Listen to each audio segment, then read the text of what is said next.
বন্ধুরা, আজ তোমাদের দই পোনার রেসিপি নিয়ে এসেছি।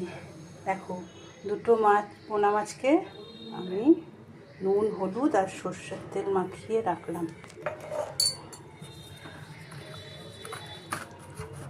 ভালো করে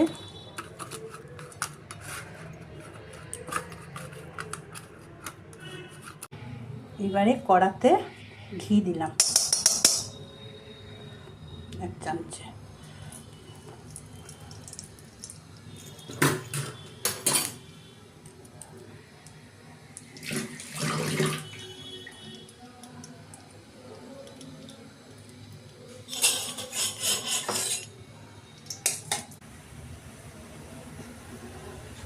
এবার দইটার মধ্যে এই সব মিশ্রণটা দিয়ে দিলাম। এর মধ্যে পেঁয়াজ, টমেটো, কাঁচা লঙ্কা, কাজু বাদাম, আদা,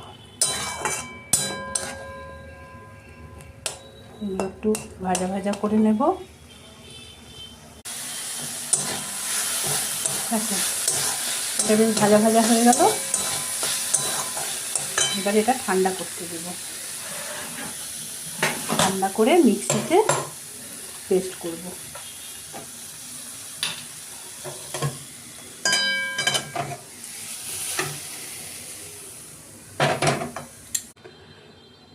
দেখো, এবার কড়াই সর্ষের তেল দিলাম। এবার মাছগুলোকে ভাজবো।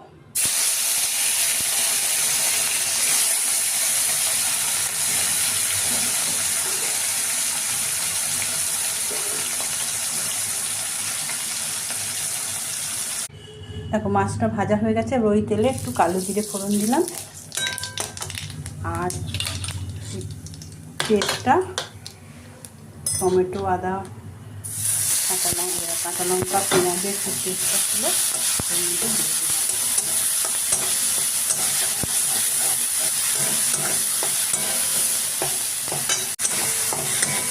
একটুখানি ভাজা ভাজা করে এই আদা আছে তো, আদার গন্ধটা যেন একটু চলে যায়।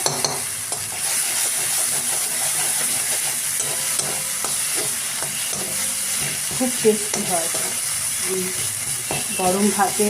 এই টক দই পোনাটা খেতে খুব ভালো লাগে। এবারে মাছ দুটো দিয়ে দিলাম।